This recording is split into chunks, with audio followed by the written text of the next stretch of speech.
Y pues sin más preámbulo, vamos a continuar nuestra serie que comenzamos la semana pasada, donde estamos comenzamos a estudiar la carta a los Filipenses, ¿sí recuerda? La serie la hemos titulado El gozo del Señor. Y esta segunda entrega, esta segunda enseñanza, vamos a poner por título El vivir es Cristo. Mire, en la introducción la semana anterior les hablaba yo de que esta es una carta sumamente práctica, de practicidad cristiana, donde el apóstol va a hacer mucho énfasis en la conducta. Usted se va a dar cuenta a lo largo de la carta. Pero Pablo fue un hombre, un siervo fiel, que predicaba con el ejemplo. Mire, Pablo se tomaba muy en serio el ser cristiano. Y es algo que yo me he puesto a tratar de evaluar en mi persona.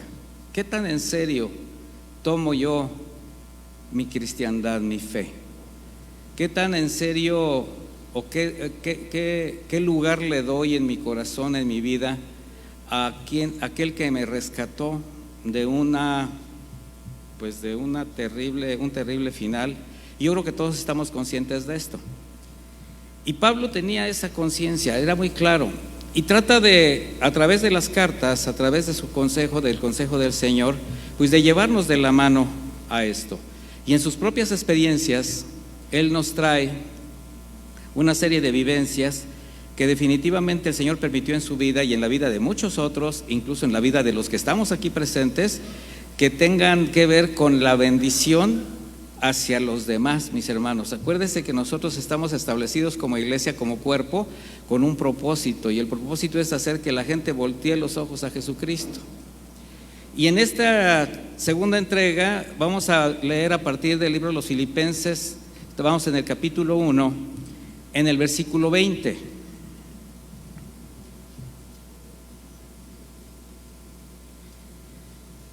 Filipenses 1:20, cuando lo tenga dígame ya. Estoy leyendo la versión de Reina Valera actualizada.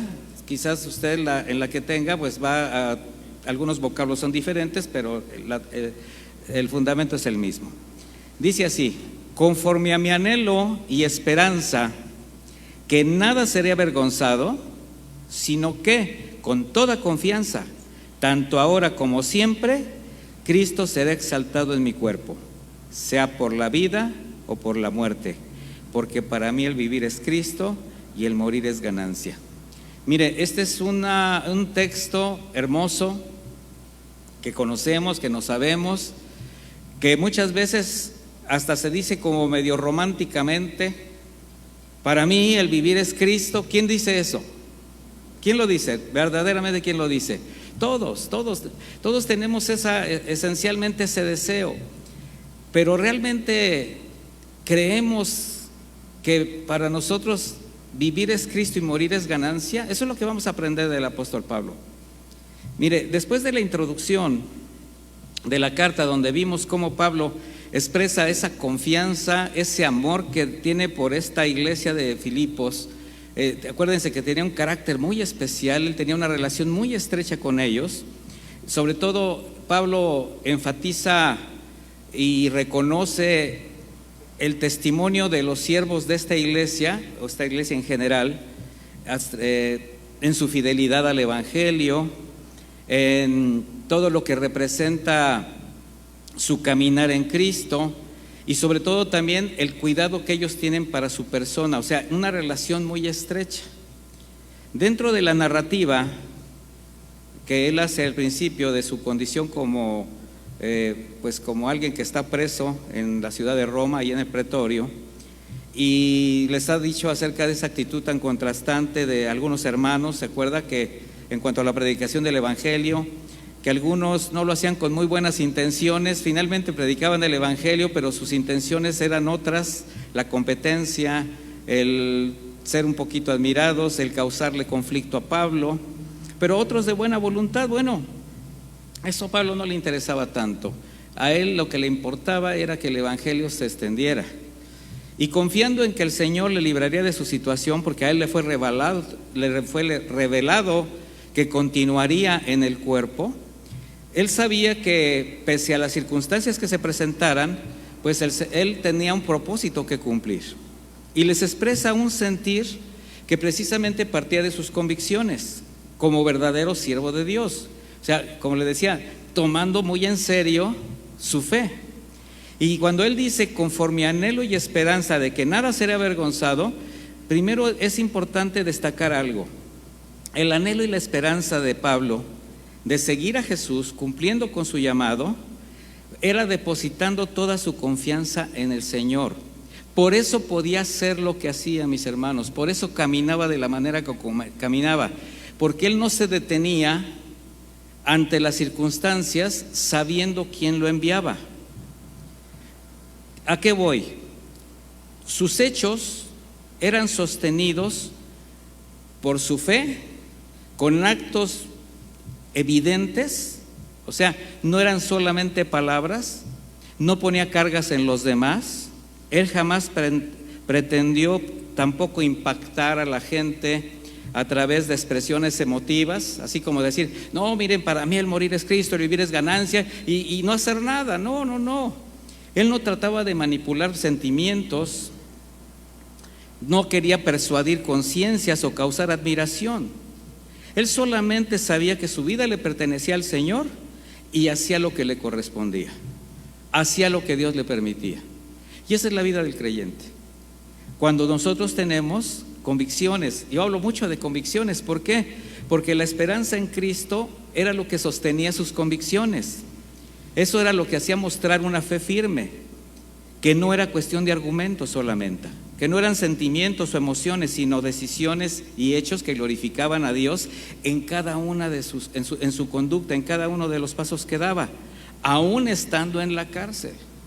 Para él no fue ni siquiera un motivo de sentirse agobiado de una manera que se cayera, que se deprimiera, que dejara de trabajar. No. Pablo estaba convencido que jamás sería avergonzado por seguir a Jesús. Y esto es algo que tenemos que meditar un poquito. ¿Usted está completamente seguro que jamás será avergonzado por seguir a Cristo? Porque mire, él sostenía esta fe a pesar que desde el principio, o sea, desde que comenzó en el llamado que fue dado por Jesús, en el principio de su ministerio, tuvo que pasar. Desde el principio pasó por situaciones angustiantes, con el riesgo de perder la vida, pero también por situaciones que pudieron ser vergonzosas, que pusieron así como, lo pusieron en evidencia, contrastando su vida anterior, desde la mirada que del mundo que lo rodeaba. Por ejemplo, mire, después de su conversión, en el libro de los Hechos, ahí en Hechos 9, 23, es el capítulo donde narra la conversión de Pablo. Dice así: pasados muchos días, vaya a Hechos 9, 23. Yo le voy leyendo y si quiere ir a su Biblia está bien, si no, nada más escuche y haga la anotación. Pasados muchos días ¿de qué? De que Pablo ya estaba comenzando a predicar el evangelio. Dice, los judíos consultaron entre ellos para matarle. O sea, aquellos judíos que en un tiempo lo respaldaron para, pues, usted sabía lo que era él, era un fariseo, era un hombre que perseguía la iglesia. Bueno, ahora esos mismos judíos hicieron una consulta para matarle, se pusieron de acuerdo. Dice, pero sus acechanzas fueron conocidas por Saulo. Todavía se mencionaba a Saulo, todavía no cambiaba su nombre a Pablo. Dice, y guardaban aún las puertas de la ciudad de día y de noche para matarle. Imagínense la condición de Pablo, en este caso todavía Saulo. Aquel hombre poderoso, aquel hombre fariseo, respetable, ahora se tenía que andar escondiendo. Dice, entonces sus discípulos, fíjese, ya tenía discípulos Saulo, ya estaba trabajando en la obra. Dice, tomaron a Saulo de noche y le bajaron por el muro en una canasta. Fíjese lo que está narrando la Biblia. Ahora imagine a ese fariseo de fariseos, de la tribu de Benjamín, que fue un emisario temido y respetado por los principales sacerdotes y perseguidor de los cristianos. Ahora está siendo bajado a escondidas en una canasta desde lo alto de una muralla. Se decía que Pablo era una persona bajita. Así que imagínense, en una canasta de, pues no me imagino de qué, donde guardaban la ropa, donde trasladaban comida, pero ahí tienen ustedes a este hombre importante bajado. ¿Usted cree que eso podía darle vergüenza a alguien? O sea, no son situaciones fáciles. Y a veces el Señor nos pasa por situaciones que verdaderamente parecen vergonzosas, pero lo que está haciendo el Señor es probar nuestra fe. Está probando si no nos vamos a avergonzar nosotros por seguir a Jesucristo. Poco después, la Escritura dice que después de haber expuesto su vida, después de este evento de haber sido bajado por el muro, buscó a los discípulos en referencia a los apóstolos, o sea, a los que sí tuvieron relación con Jesucristo. Sin embargo, ¿qué pasa? Estos los repudian porque le tenían miedo, le tenían desconfianza. De no haber sido por Bernabé, le habrían desechado totalmente. Vea lo que dice en Hechos 9:26, inmediatamente después de lo que acabamos de leer en Hechos 9:23. Dice, cuando fue a Jerusalén, o sea, lo acababan de sacar de ese evento de descargarlo por el muro. Dice, intentaba juntarse con los discípulos y todos le tenían miedo porque no creían que fuera discípulo. O sea, pusieron en duda su fe, aún sabiendo que él había sido ya, pues había tentativas de muerte en su contra.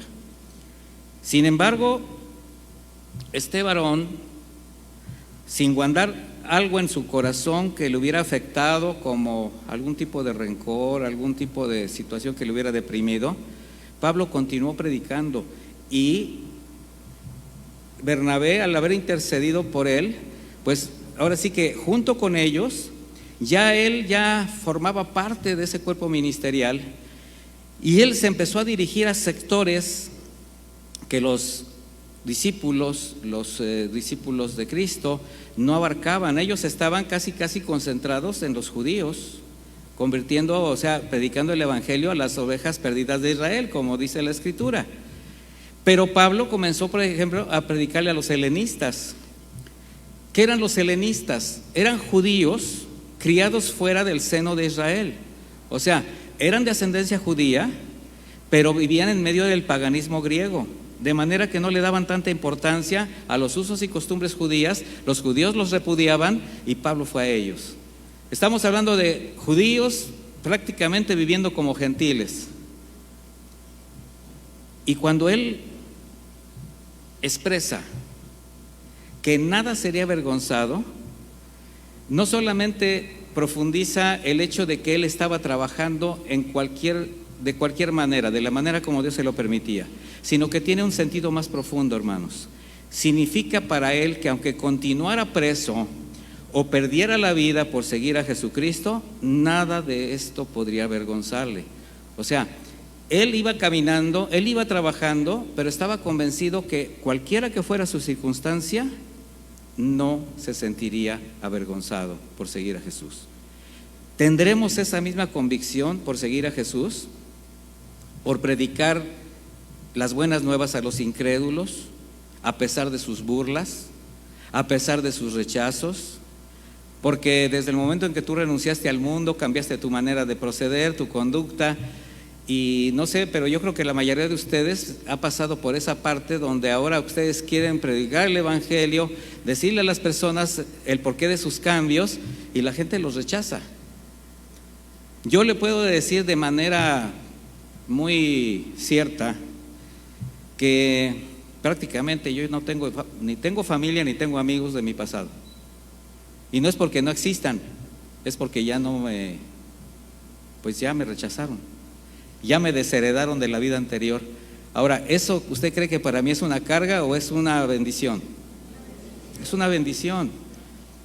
Pero antes de sentir ese rechazo, primero lo que hice fue predicarles el evangelio, porque esa era la parte que me correspondía, y aún sigo orando por ellos. De manera que nosotros tenemos que entender que el rechazo va a venir implícito en nuestro cambio de conducta, mis hermanos. Entonces, ¿será que quienes decimos amar a Dios, estar agradecidos por sus misericordias, somos conscientes que nuestra vida, nuestro tiempo, nuestros recursos ya no nos pertenecen y que hacer nuestra parte confiando en el cuidado de Dios, convencidos que por seguir a Jesús no seremos avergonzados, es nuestra vida. Así de simple lo estoy resumiendo. ¿Por qué? Porque eso es tomar en serio el Evangelio, mis hermanos. O sea, no practicamos una religión por practicarla. Nosotros seguimos un camino, nosotros seguimos a un hombre que vino a cambiar la historia de la humanidad y que nos dejó una comisión. Su mismo propósito está trasladado a la vida de la iglesia. De tal manera que así debería ser nuestra vida. Cada acción, cada actitud, cada actividad, a donde tú estés, lo que tú hagas, aunque por la manera que muchos expresan su vida cristiana, y lo digo así entrecomillado, o incluso algunos como hacen su servicio al Señor, quizás deberían sentirse muy avergonzados, ellos sí, al seguir sosteniendo y justificando actitudes carnales que ni siquiera deberían de cruzar por su pensamiento. O sea, tenemos que tomar en serio aquel que nos rescató, mis hermanos. O sea, acuérdese que arrepentimiento se traduce desde el griego como un cambio de manera de pensar que te va a llevar a un cambio de manera de vivir. Pero si no cambia tu manera de pensar, si tu esencia, tu naturaleza no cambia, ¿cómo vas a afectar tu entorno de una manera veraz, de una manera permanente? Porque quizás tú puedes tener acciones inmediatas, muy pensadas, decir, no, pues ahorita voy a hacer las cosas bien, voy a hablar con esta persona, mi conducta en mi trabajo va a ser diferente, pero ¿crees que es nada más el día que te lo propones? Así como que si fueras de los que dicen, hoy me porto bien, mañana no sé, ¿verdad? Hoy no tomo, pero mañana quizás, porque no tienen la certeza de que tienen algo en el corazón que ha cambiado verdaderamente sus vidas. Y ahí, aunque quienes intenten ocultarlo, no pueden ocultar acciones que solamente indican dos cosas. Primeramente, su desconfianza en Dios. Hay quien sí cree que por seguir a Jesucristo va a ser avergonzado, que puede tener pérdidas que le pueden causar muchos problemas. O la otra parte, que es la que más preocupa, quizás Cristo no ha sido revelado en su corazón. Quizás no tienen el verdadero sentido de lo que es servir a Cristo, de lo que es caminar con Él. Porque quien se dice cristiano, se identifica como cristiano, pretende continuar una vida sin cambios en esa forma de pensar, en esa forma de accionar, pues está poniendo en duda su salvación. Y no tanto porque nosotros podamos definir quién es salvo, quién es salvo, eso le pertenece a Dios, pero por los frutos que conocemos, el resultado de nuestra fe. De tal manera que cuando se exhibe la salvación como que si fuera una membresía, como si trajeras una credencial, y no como lo que realmente representa y significa el precio de tu redención, las cosas están un poquito delicadas en tu condición espiritual. ¿De qué tamaño es tu convicción? ¿Qué tanto realmente el Evangelio ha cambiado tu vida? ¿Cómo estás santificando tu andar? Porque recuérdate que esto es, el principio fue tu salvación, el principio fue tu regeneración, pero el Espíritu ha seguido trabajando en ti. Acuérdate que tu relación tiene que ser con Dios, así como tu madurez o tu camino a la madurez, de manera creciente, de manera permanente, de manera constante. De no ser así, bueno, además de ofender la soberanía, la santidad y la fidelidad y el amor de Dios, porque Él sí es fiel contigo. Yo te pregunto, ¿tú reconoces que Él ha sido fiel contigo? ¿Y solamente ahora que eres salvo o desde antes? Desde siempre, mi hermano. Mira, nosotros somos sobrevivientes. Literalmente somos sobrevivientes, pero de muchas corrientes, de muchas circunstancias. Sobrevivientes de una vida anterior que nos llevaba a la perdición.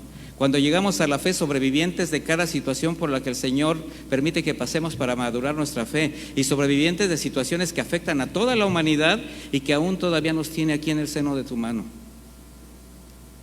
Y con todo y eso, muchos todavía dudan de la fidelidad de Dios.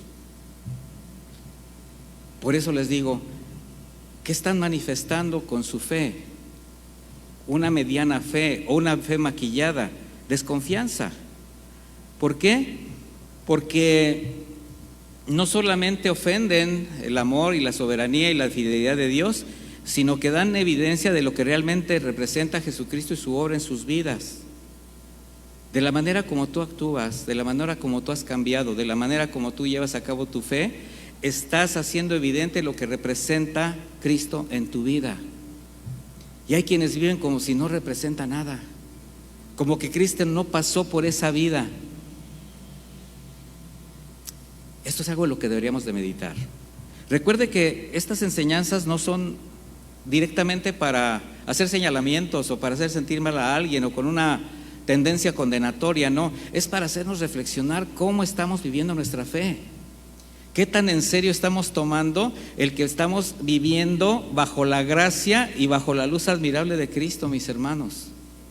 Porque solamente quien está decidido a renunciar a todo por seguir y servir a Cristo va a entregar sin reservas aquello que tiene por sublime o considera mejor en sí mismo. No estoy hablando de cosas materiales. No se trata que te despojes de las cosas materiales, se trata que te despojes de lo que hace que tengas amor por las cosas materiales o por amor a lo que el mundo te ofrece. Aquí se trata de renunciar a aquello que te hace tropezar, aquello que te hizo caer. ¿Se acuerda de la serie de las tentaciones, de la tentación? Bueno, todos esos eventos, cuando nosotros tenemos convicciones, pues tenemos capacidad de estar atentos y ¿qué? Y renunciar, hacer de lado la tentación. Por eso dice Pablo, sino también con toda confianza. O sea, él está seguro que nada será avergonzado, y después dice, sino también con toda confianza. O sea, una confianza plena en que seguir a Jesucristo es seguro. ¿Quién lo cree? Seguir a Jesucristo es seguro. Mira, como redimidos es importante reconocer que todo es por la gracia y misericordia de Dios. Y eso te va a dar certidumbre en este sentido, que cuando Dios te demande algo, lo puedes dejar a sus pies, sin reservas, porque sabes que Él tiene cosas mejores para ti. E insisto, no estoy hablando de cosas materiales. El Señor quiere tu corazón. El Señor quiere que tú cambies tu manera de vivir, tu manera de pensar. El Señor quiere que tú te conviertas en una luz a quienes te ven todos los días. El Señor quiere que su obra se siga llevando a cabo hasta que Él regrese. Y si nosotros no tenemos esa capacidad de entendimiento, no vamos a sembrar en nuestras generaciones ese mismo sentir para que ellos continúen la obra. Padres de familia, adultos, jóvenes ya adultos que estamos aquí, ¿ustedes consideran que están sembrando en los que vienen atrás, en los que los miran, lo suficiente como para que ellos continúen? Tomen en cuenta esta pregunta, porque tú puedes ser a lo mejor alguien convencido que sí, pero si todavía te reservas algo, si todavía le estás escatimando a Dios y a tu familia áreas de tu vida, lo que estás haciendo es sembrar mal. Imagínate que le siembres a tu hijo una buena semilla, frijolito, pero al mismo tiempo le sirvas un poquito de cizaña. O sea, vas a ser permisivo en ciertas cosas. O sea, ¿se es santo o se puede ser medio santo? A ver, contésteme. Se es santo, completo. ¿El Señor te salvó completo? ¿Te apartó? ¿Para qué? Para que caminaras las sendas de justicia. Bueno, eso te convierte solamente ¿en qué? En cristiano, nada más. En un siervo inútil que tiene que hacer lo que tiene que hacer, que al final puede recibir unas palabras de vida eterna. Pasa al gozo de tu Señor. ¿Quién quiere eso? Solamente convicciones, mis hermanos. La gratitud por la salvación, por su salvación, llevó a Pablo a dejarlo todo para entregarse a la predicación del Evangelio. Evidentemente, ese fue su ministerio, ese fue su llamado. Testificar a Cristo no solo con palabras, sino con su propia vida. Pero nosotros tenemos el mismo llamado de acuerdo al lugar donde el Señor nos ha sembrado. A Pablo le dio un llamado específico y él lo cumplió. Y vemos en las cartas y vemos en el libro de los Hechos todo lo que el Señor le permitió hacer. Pero a ti también, mi hermano, tú formas parte del libro de los Hechos. Tú estás en tu hogar para darle continuidad al libro de los Hechos de los santos del Señor, haciendo tu parte. Por eso dijo Pablo: tanto ahora como siempre, Cristo será exaltado en mi cuerpo. Tanto ahora como siempre. ¿Será para nosotros también? ¿Esto qué hace evidente? La seguridad y la certeza de esas convicciones. Representa la confianza del apóstol que experimentaba constantemente, manifestando su perseverancia, sostenido por la gracia de Dios. Dice: Cristo será exaltado en mi cuerpo. La palabra exaltado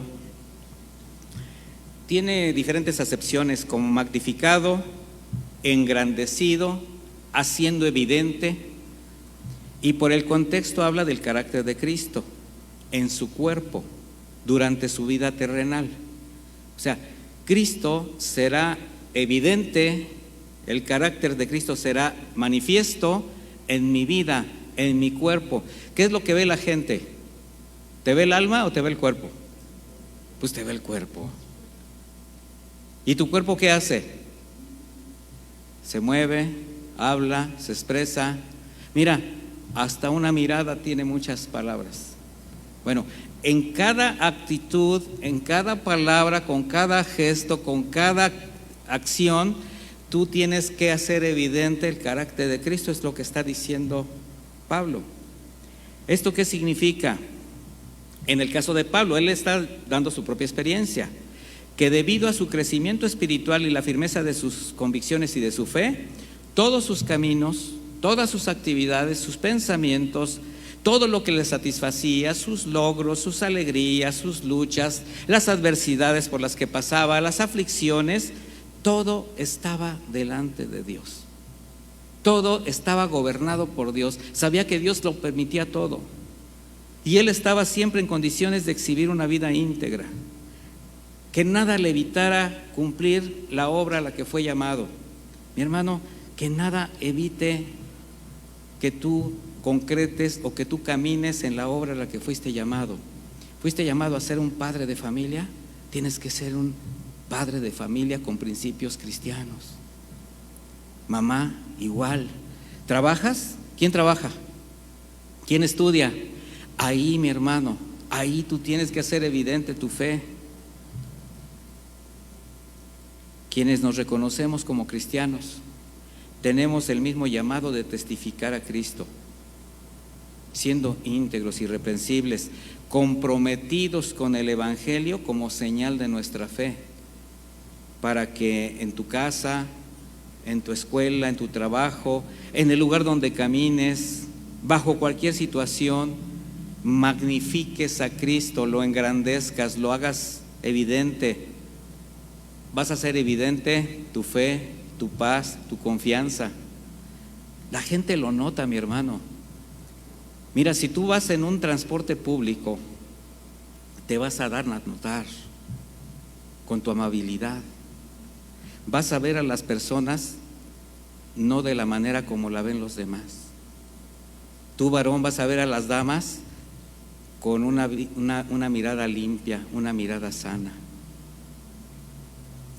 En una ocasión estaba platicando con unas personas y alguno de ellos pues no era creyente, y voltea una chica que venía y dice uno: ay, mira qué bonitos ojos tiene. Y yo volteo: ah, sí. Y otro dice: ah, ¿que traía ojos? ¿Qué creen que estaba viendo él? Todo menos los ojos. Bueno, un cristiano se nota hasta en su manera de hablar, en su manera de conducirse. De manera que así es como tú vas a hacer evidente a Cristo con tu cuerpo, mi hermano. No escondidos en la oscuridad del pecado, de la vergüenza, del temor, de la incertidumbre, del desánimo, del reclamo, de la obediencia, de la desobediencia, del desorden. No escondidos en la incredulidad de que, bueno, mientras nadie me ve, me puedo quitar el traje de cristiano, como aquel que por vergüenza lleva trabajando 2 años en una empresa y nadie sabe que es cristiano, o ya va casi a terminar su carrera y nadie sabe que es cristiano. ¿Por qué? Porque iba a todos los eventos, porque iba a todas las fiestas, porque trataba a todos los demás como si fuera igual y nadie se dio cuenta que era cristiano. ¿Se imagina usted el testimonio cuando alguien verdaderamente se convierte al cristianismo o llegue un verdadero cristiano a ese lugar y tú te tratas de identificar con él? Oye, ¿y tú qué? No, yo soy cristiano. Ah, yo también. Casi dices, ah, caray, pues qué bien lo has ocultado, ¿verdad?, durante años. Bueno, mis hermanos, nosotros tenemos que estar convencidos de lo que hacemos todos los días, si honran a Dios, si lo magnifican, porque la realidad de los hombres, de nosotros, no radica en lo que va a ser irremediable. ¿Qué va a ser irremediable? La muerte. O sea, va a llegar un momento en que entreguemos cuentas, de manera que necesitamos saber qué viene después de la muerte. Eso es en lo que nosotros tenemos que enfatizar nuestra fe. El destino eterno que a todo mundo le ha preocupado en alguna ocasión. ¿Tú tienes certeza de tu destino eterno? ¿Sí o no? Ya me preocuparon. Mire, ¿vive usted como quien ha sido rescatado para después vivir como ciudadano celestial? No voy a adelantar nada de la siguiente enseñanza, pero es de lo que va a hablar Pablo. Sin embargo, hay una gran mayoría que no se acerca a la única fuente que asegura a todos la vida eterna. Eso lo sabemos. Y lamentablemente muchos creyentes se debaten más bien en un sinfín de emociones, sentimientos, o sea, lo que todavía altera su vida, que su posición como cristianos. Porque el propósito para los hijos de Dios de que Cristo sea exaltado en su cuerpo, ¿cómo es? O sea, prácticamente ¿cómo es?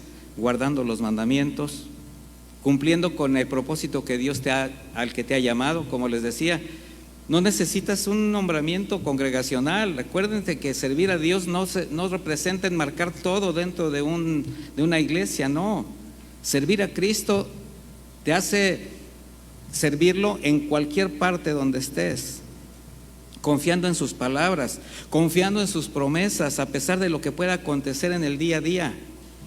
El día a día nos puede llevar a la pérdida de la fe, nos puede llevar a la duda.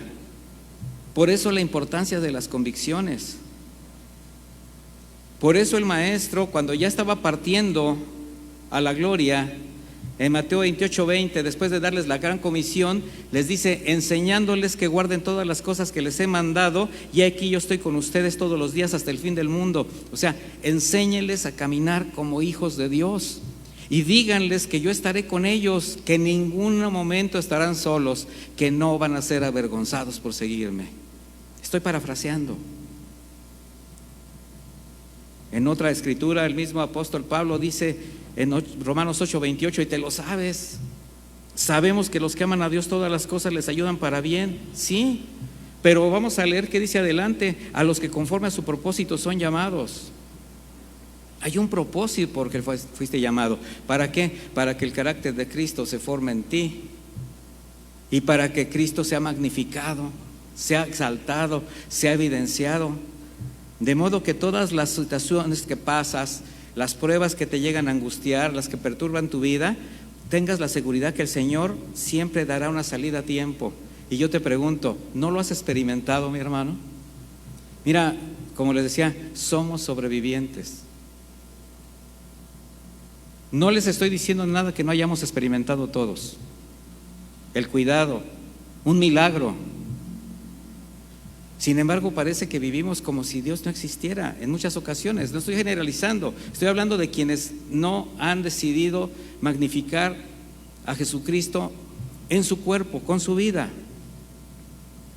entendiendo que cada circunstancia es una prueba donde implícitamente va a haber vida o muerte, pérdida o ganancia.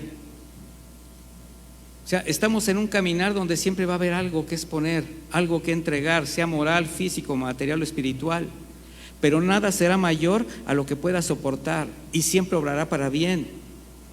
Eso dice la Escritura. Pero tenemos que hacer práctica la Escritura, la tenemos que hacer nuestra para creerla y para poder vivir conforme lo que dice la palabra de Dios. Eso te va a dar paz. Por eso dijo Pablo, o por vida o por muerte. O sea, él se está yendo al punto donde todos tememos. Y esta frase solamente será posible asimilarla, comprenderla y aceptarla. Esto de o por vida o por muerte, porque ahí ya como que se nos mueve más el tapete. La vamos a asimilar cuando tengamos la convicción que lo más importante es que ya somos salvos por la gracia de Dios, que tienes la certeza y la seguridad de tu destino eterno. ¿Por qué, mi hermano? Porque algún día va a llegar ese momento de partir. Va a llegar. No sabemos cuándo, no sabemos cómo, solo Dios. Por eso tenemos que vivir cada día como si fuera el último. El Señor dijo que cada día tiene su propio ¿qué? Su propio mal. Baste a cada día su propio afán. Y también dice la Escritura que todas las mañanas son nuevas y que sus misericordias se extienden. Entonces, mi hermano, ¿cómo tenemos que vivir espiritualmente hablando al día? Con la esperanza puesta en el siguiente día. ¿Y qué voy a hacer mañana? Lo mismo que hice hoy. Bueno, si estoy cumpliendo la voluntad del Señor, evidentemente. De manera que eso nos hace comprender que estamos sujetos a la voluntad de Dios siempre, tanto en la vida como en la muerte. Y con esta seguridad, entonces todo lo que se llegue a presentar con la intención de desequilibrar tu fe, en vez de hacerte caer, te va a permitir hacer evidente precisamente quién te sostiene, quién te guía y quién norma tu conducta. ¿Por qué? Porque tú has decidido seguir a Cristo. Esto es una cuestión de convicciones. Así que quien establezca en su corazón todo esto, definitivamente va a cambiar su expectativa de vida. ¿Dónde están puestas tus expectativas? ¿Será malo que tengas expectativas puestas en un negocio, en una carrera, en formar una familia? No, no, para nada, mi hermano. El Señor nos anima a hacer nuestras actividades, pero ¿cómo? Con honradez, con integridad, conforme a su diseño, conforme a lo que Él nos ha... por eso tenemos la Escritura para que norme nuestra conducta. De manera que sí, lo que tenemos que cambiar son nuestras expectativas. ¿Hacia dónde vamos? Podemos tener todo lo que el Señor nos permita, podemos prosperar como el Señor nos lo permita, podemos trabajar como el Señor nos lo permita, pero aceptando la voluntad de Dios, sin tratar de evitar cada situación o cada tentación que te lleve a resistir la negación de tu carne, porque eso es un riesgo.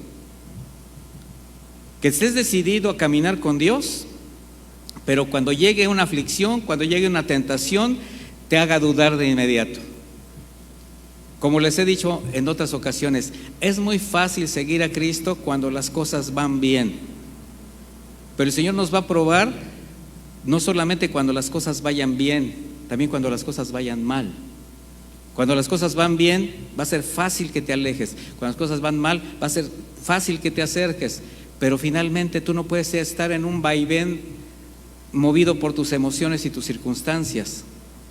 Tu certeza, ¿dónde debe estar? En tu destino eterno. Y que lo que hagas aquí magnifique al Señor en tu cuerpo. ¿Por qué con tu cuerpo? Porque es la parte visible, lo vuelvo a reiterar. Y ahí es donde tú vas a resistir también, es donde te vas a negar, porque también con tu cuerpo es con el que pecas. ¿Cuántos han dejado de hablar como hablaban hace años? De usar sus manos de manera indebida. Ahora cuando se te atraviesa un carro, cuando te dicen algo en la calle y toda la cosa, ya no levantas la mano, ¿verdad? Ya. Dios te bendiga. acuerdo que en una ocasión alguien cristiano, pues un taxista, pues ya ve que los taxistas son finos para manejar. No sabes con quién te estás metiendo, casi le maldice, cristianamente. Y después dice, no es cierto, no es cierto. Él solo, Señor, perdóname, bendícelo, porque él seguramente tiene familia, seguramente tiene que ganar el pan diario. Bendícelo, mejor que alguien le hable de ti. O sea, porque es fácil hasta como cristianos sentirnos en otro nivel, en el nivel de que somos buenos y que tenemos el poder para hacer lo que queramos. No, mis hermanos, lo único que tenemos que hacer es lo que hizo Jesucristo: amar y establecer en nuestra vida el reino de Cristo. Eso nos va a permitir sostenernos en medio de cualquier circunstancia, mi hermano, personal, en aflicción, en tentación, en agresiones, en escasez, en enfermedad. Aún en el momento de partir con Él, la confianza la vamos a tener de haber sido fieles hasta el final, porque no sabemos cuándo llegará ese día. El mismo Pablo en 2 de Timoteo 4:6, vaya ahí, también se sabe usted este versículo.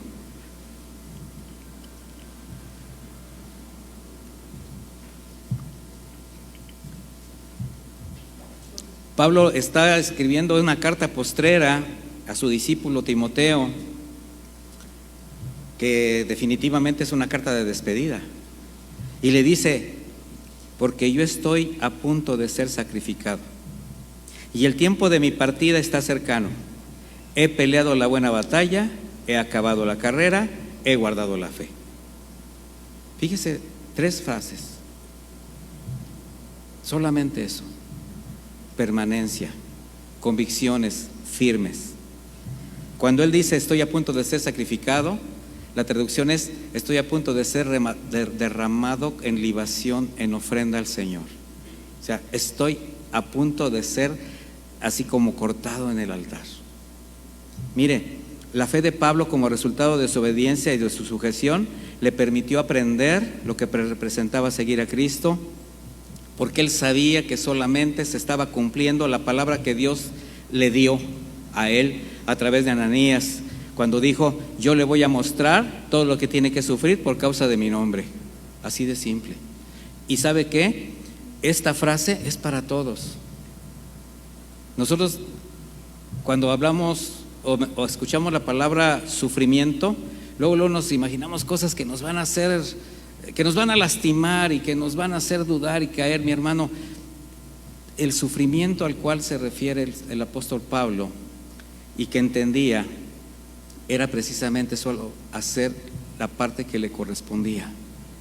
La negación personal, la voluntad de Dios en su vida, la sujeción personal, la obediencia para poder hacer el ministerio al que fue llamado. A eso se le llama sufrimiento. ¿Por qué? ¿Usted cree que se sufre cuando uno se niega a los placeres? ¿Sí o no? Sí. ¿Cuántos ya no hacen lo que hacían y se quedan así como, ay? Ahora, el Señor que sabe lo que está pasando en su corazón, en su cuerpo en ese momento, ay Señor, yo sí iba, yo sí me lo comía, yo sí me lo tomaba, pero por ti no lo voy a hacer, por ti no lo voy a hacer. Sacrifico mi corazón. O sea, ahora sí que clavo esta tentación en la cruz, que es esa: sígame, tome su cruz y sígame. Eso significa, es una representación, y camino con Él. Entonces, mis hermanos, necesitamos aprender a confiar en Dios y no intentar tomar atajos. No trates de evitar las circunstancias, solo sé testigo de su gracia, de su cuidado y de su provisión. Y eso ¿con qué se alimenta? Con fe, en espera que a su tiempo Él te dará salida a la situación que se presente, y ya sea en sufrimiento o angustia, en gozo o en placer, esperar el cumplimiento de su voluntad. Mientras tanto, ¿qué hacer? Lo que nos permita, renunciando a lo que nos pueda apartar de Él, entendiendo que para cualquier persona, de manera natural, cualquier pérdida le va a afectar gravemente, pero nosotros sabemos que la pérdida siempre va a ser ganancia. Es mejor dar que recibir. Es mejor morir que estar en el cuerpo. Eso fue lo que dijo Pablo. Representa que perder lo conocido, renunciar a los planes, a las expectativas, dejar de disfrutar lo que complace los sentidos y sentimientos, todo eso, mi hermano, lo estás depositando delante de Dios. Y te estás poniendo en las manos de Dios. Así es como somos testigos de su gracia, así es como somos testigos de milagros todos los días. Yo veo milagros todos los días. Hermanos que me hablan, pastor, pongo en oración esto, mire, va a pasar aquella circunstancia, y la iglesia empieza a interceder, y de repente, cuando menos te lo esperas, ya estoy fuera del hospital, ya ni siquiera me pudieron operar. Mi hermano, tenemos que creerle a Dios. Por eso Pablo nos está mostrando en este pasaje el verdadero sentido de la vida del creyente durante su estancia en este mundo. Y es cuando él dice en Filipenses 1:21, porque para mí el vivir es Cristo y el morir es ganancia. Vamos a ver qué es el vivir en Cristo, para que no lo veamos tan románticamente, como así como una frase, ¿verdad?, muy especulativa. Vivir en Cristo es el vivir cotidiano. ¿Cuál es tu vivir cotidiano? Te levantas en la mañana, oras, haces ejercicio, te bañas. Bueno, habrá quien no se bañe, pero yo creo que la oración forma parte de tu vida. Y si no forma parte de tu vida, ¿tú crees que tendrías que hacer un alto y decir, creo que debo que tomarme un tiempo para orar? Desayunas, trabajas, te relacionas con personas, haces compras, tiempo de familia, casa, comer, salir, entrar, cenar, acostarse, dormir. Ese es tu vivir. Ahora, ¿se podrá vivir todo en lo cotidiano en Cristo? A eso se refiere Pablo. En todo lo que pensamos, en todo lo que hacemos, en todo lo que vivimos. Es decir, no somos creyentes solamente cuando estamos en una reunión o en una reunión de oración, sino que tú estás consciente que tu vivir es Cristo. Y donde estás caminando, estás representando bien a Cristo. Magnificar a Cristo en tu hogar, en el trato con tu familia, el cuidado que tienes por ellos, con la gente que te relacionas, entre tus compañeros, todo vivir en Cristo, tu mirada, tu intención. Le voy a preguntar algo, ¿será posible ver la televisión en Cristo? Son preguntas muy extrañas. Yo pienso que sí. ¿Es malo tener una televisión? Y vaya que hay corrientes cristianas que dicen que todo es pecado, que todo es malo. Pero ¿usted cree que es malo tener una televisión en casa? ¿Pero qué es lo que usted ve? ¿Sí puede ver la televisión en Cristo? Sí, sí la puede ver. Hay programas muy buenos. Hay no novelas, no nada de telenovelas, nada de Pare de Sufrir y La Rosa de Guadalupe. No sé. Porque luego de repente sale cada hermano con unas frases que parece que es como dice el dicho. Han de decir, ay, pastor, se las sabe todas. Sí, tuve que ver algo para saber qué veían ustedes. ¿Verdad que sí los agarré? Ahí está. ¿Qué escuchas? ¿Se podrá escuchar en Cristo? Sí, sí se puede escuchar en Cristo.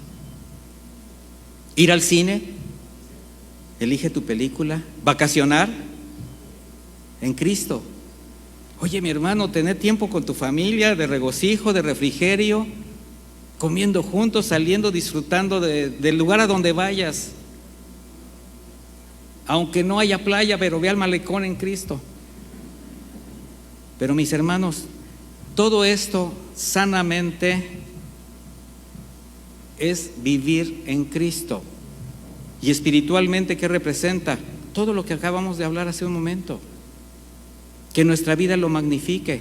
¿Se podrá comer en Cristo con mesura, cuidando el templo? Sí, mis hermanos. Un matrimonio en Cristo con amor y respeto, con respeto en la intimidad.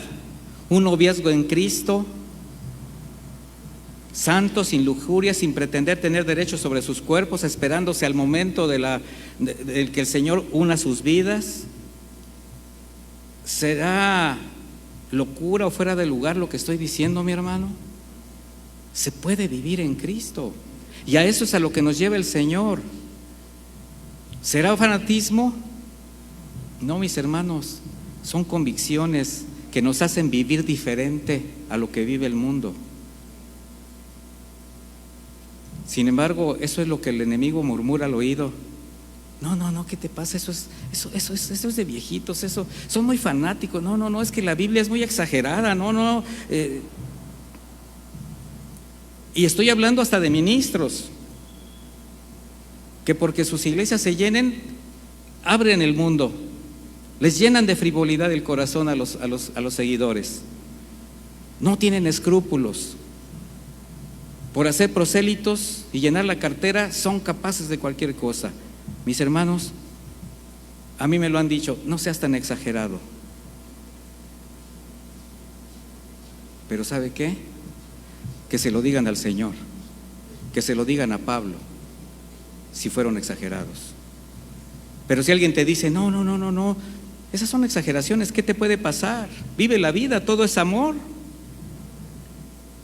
Si fuera esto, entonces ¿dónde queda la obediencia a las Escrituras? ¿Dónde queda la obediencia al consejo de Dios para entender el vivir en Cristo? El Señor dijo en Mateo 5:27, se lo voy a leer: ustedes han oído que fue dicho, no cometerás adulterio, pero yo les digo que cualquiera que mira con deseos a una mujer ya adulteró con ella en su corazón. Por tanto, si tu ojo derecho te hace caer en pecado, sácatelo, deshazte de él. Es mejor que se pierda uno de tus miembros, sino que todo tu cuerpo sea echado en el infierno. Si tu mano derecha te hace caer en pecado, córtatela, deshazte de ella. Es mejor que se pierda uno de tus miembros, sino que todo tu cuerpo sea echado al infierno. Es Mateo 5:27 al 30. Mis hermanos, son enseñanzas de Jesús que no se tienen que tomar de manera literal. Pero si tu mirada te hace caer, ¿cómo te sacas el ojo? Pues ya ciego ya no. No, tú puedes ser ciego y tener una mente lujuriosa. Es entender que si tu ojo es bueno, tú solamente vas a hacer que tu corazón se llene de cosas sanas. Vas a tener una mirada sana, vas a tener una palabra sana. No vas a tener actitudes de codicia, de avaricia o de robo. Dice Gálatas 6:7, no se engañen, Dios no puede ser burlado. Todo lo que el hombre siembra, eso también cosechará. El que siembra para sí mismo, de sí mismo cosechará corrupción. Pero el que siembra para el Espíritu, del Espíritu cosechará vida eterna. De manera que este es un mensaje para la iglesia, para nosotros, a los que tienen Jesucristo revelado en su corazón. No es para incrédulos. El incrédulo te va a decir, qué exagerado eres. También los cristianos nominales y tibios te van a decir, no, eso está muy mal, la vida está para vivirla. Se conforman a un formalismo religioso externo de reuniones para justificar una fe. Y mire, nosotros sabemos que nuestro culto es racional, santo, temeroso de Dios, y esto se va a manifestar en todas las áreas de nuestras vidas. Recuerde que cuando nosotros empezamos a actuar por nuestra cuenta, contristamos al Espíritu de Dios que por gracia vive en ti. Lo provocas a celos y en ese momento estás solo. No hay quien te redarguya, no hay quien te confronte. Pero cuando tú estás viviendo en Cristo, cada actividad del Espíritu Santo te va gobernando, te va expresando, te va abriendo la puerta, te va modificando la manera de pensar. O sea, no te despersonaliza, mi hermano, no te evita que trabajes, no te evita que hagas tus actividades cotidianas, simplemente las dirige para honrar a Dios. Eso es el vivir en Cristo. De tal manera que cuando nosotros hacemos lo contrario, cuando en esa lucha interior que hablábamos en la enseñanza de las tentaciones nos hace voltear más a las cosas de la carne, de ahí comienzan cambios de ánimo, actitudes reprobables, decisiones equivocadas, y entonces se presentan los verdaderos problemas, porque nos descuidamos. ¿Quieren identificar si Cristo está siendo magnificado en su vida? Porque ha de decir, no, pues ya nada más nos está diciendo, pero que nos dé remedios. ¿Sí quieren? Bueno, medite. ¿Cómo piensa? ¿Cómo habla? Varón, ¿cómo tratas a tu esposa? ¿Cómo tratas a tus hijos? Esposas igualmente. ¿Cómo testificas a quienes te rodean? ¿Cómo guardas tu corazón? Nada más recuerda esto: si la vida en Cristo no tiene una expresión de su carácter en ti, no estás viviendo la vida en Cristo. Porque para mí el vivir es Cristo, que simplemente suena como una frase, trae una profundidad que atesora en su contenido gran riqueza, mis hermanos. Y solamente podrán comprender quienes saben que el vivir es Cristo, lo que el morir es ganancia. Pero si tú no entiendes lo que es vivir en Cristo, la muerte no va a ser ganancia para ti, porque vas a tener tus ojos puestos en las cosas de aquí.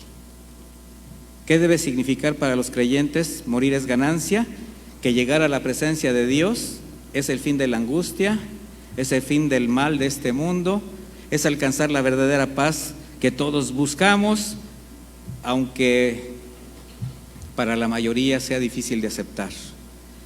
Y bueno, vamos a seguir estudiando el pasaje. Filipenses 1:22, por favor.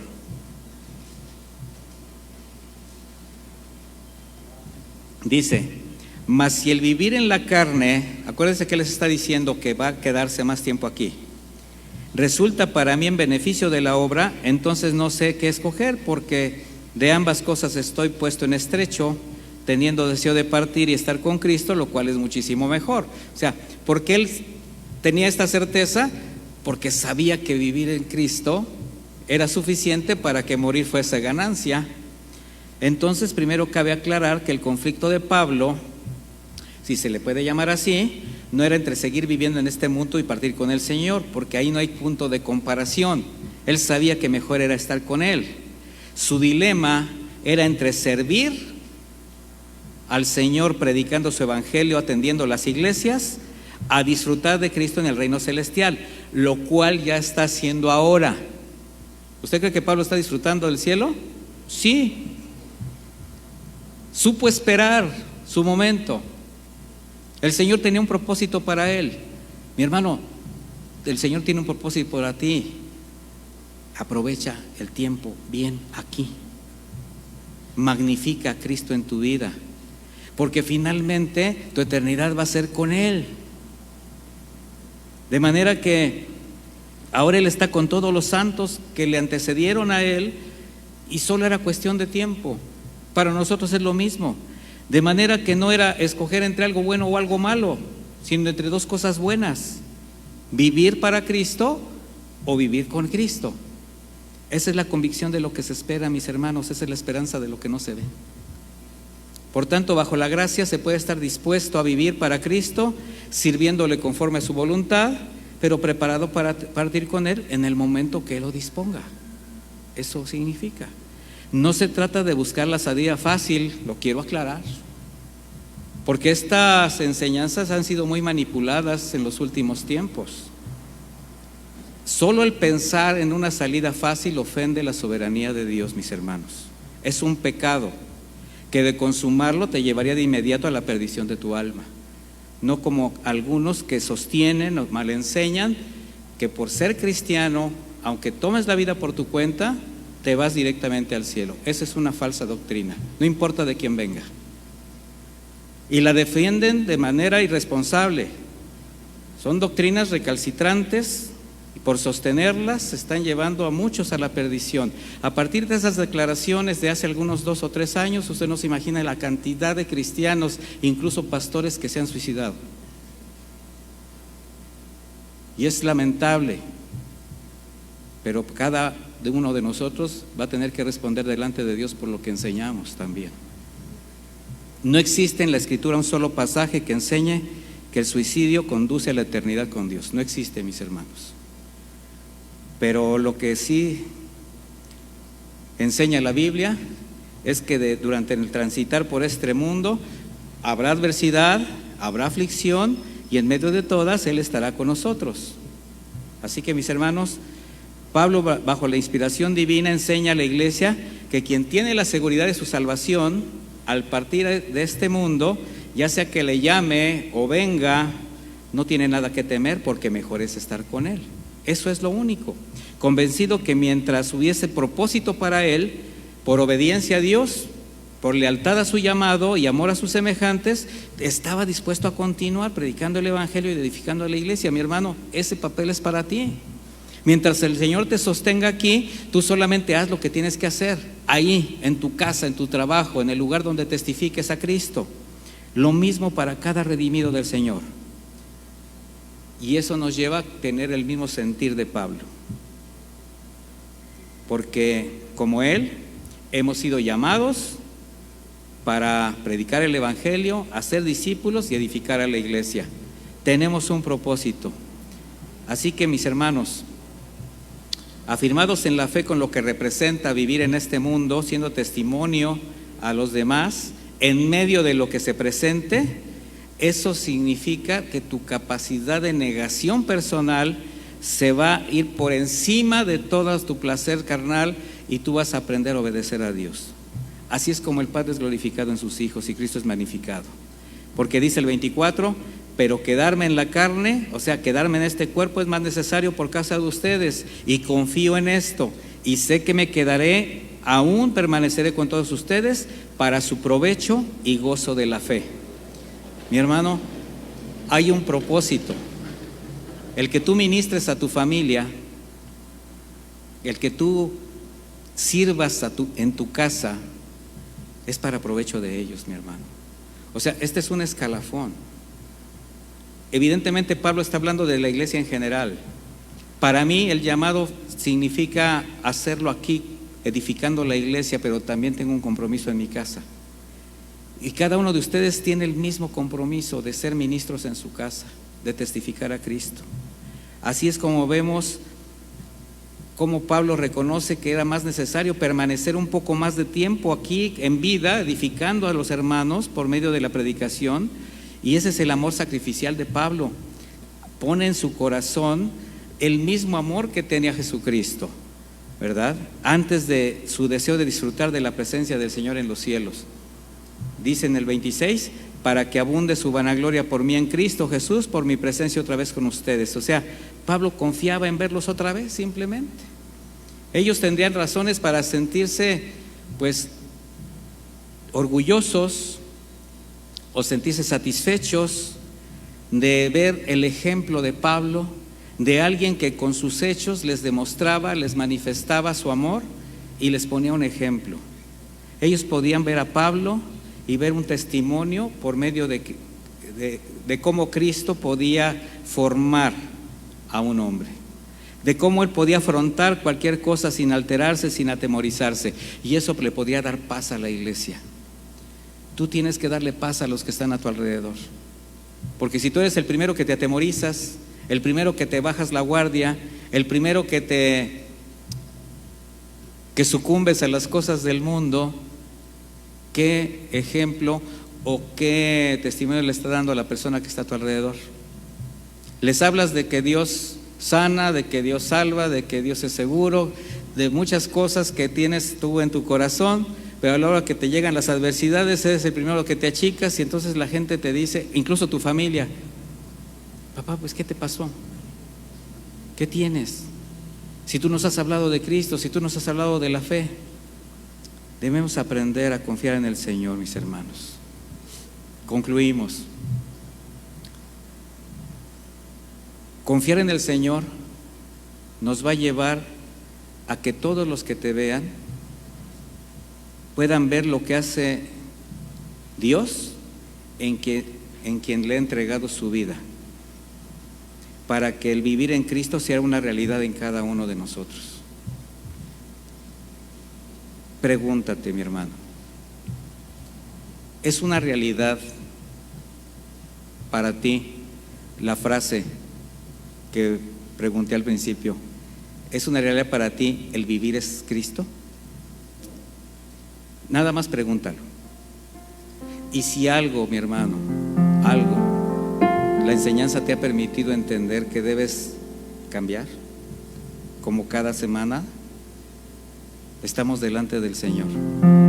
Y Él es el único que sabe tus necesidades, es el único que comprende tus motivos, es el único que sabe tus luchas.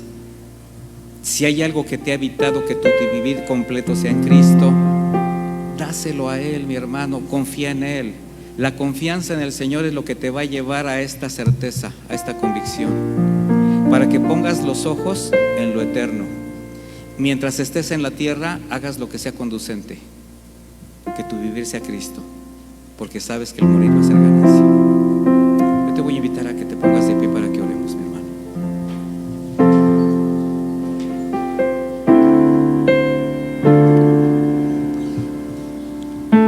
Puedes decirle al Señor, levantando tus manos, decirle: Señor,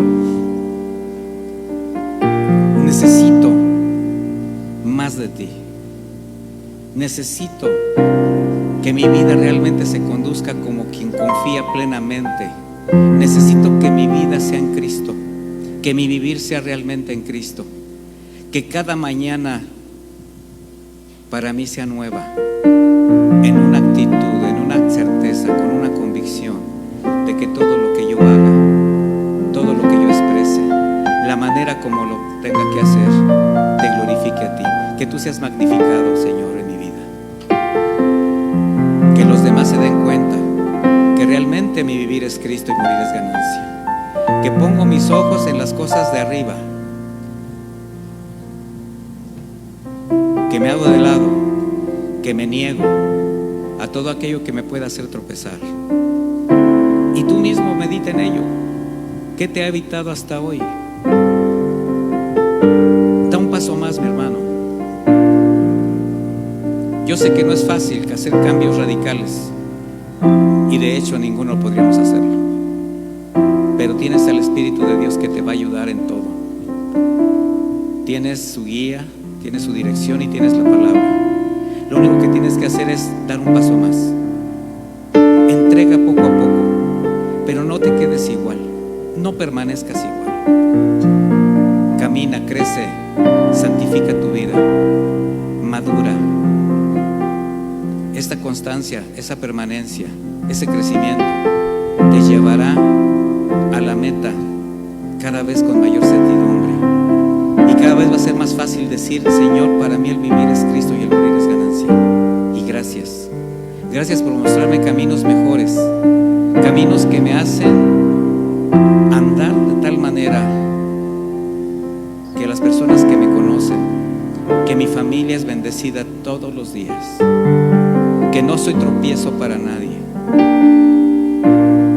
pero con tu ayuda, Señor, solo con tu ayuda. Así que, mis hermanos, con sus propias palabras, en la quietud de la oración, exprésenle sus necesidades, exprésenle sus dudas, sus cargas, sus angustias, aquello que te detiene. Y si hay algo que tienes que entregar, entrégalo, simplemente entrégalo. El Señor está para abrazarte, el Señor está para consolarte, pero también para limpiarte. Gracias, Padre, por tu palabra. Sigue santificando a tu iglesia. Síguenos llevando de la mano a la meta, Señor. Síguenos llevando a la meta. Santifícanos en tu verdad. Tu palabra es la verdad. Que mis hermanos, que tu iglesia siga creciendo, Señor, para llegar a la plenitud, para llegar a ese carácter, a esa estatura del varón perfecto. Y gracias, Señor. Gracias por siempre, porque tú sigues trabajando en nosotros y nos sigues dando la oportunidad y el consejo para ser cada vez mejores. En el nombre de Jesús te damos gracias. Que Dios me los bendiga, mis hermanos.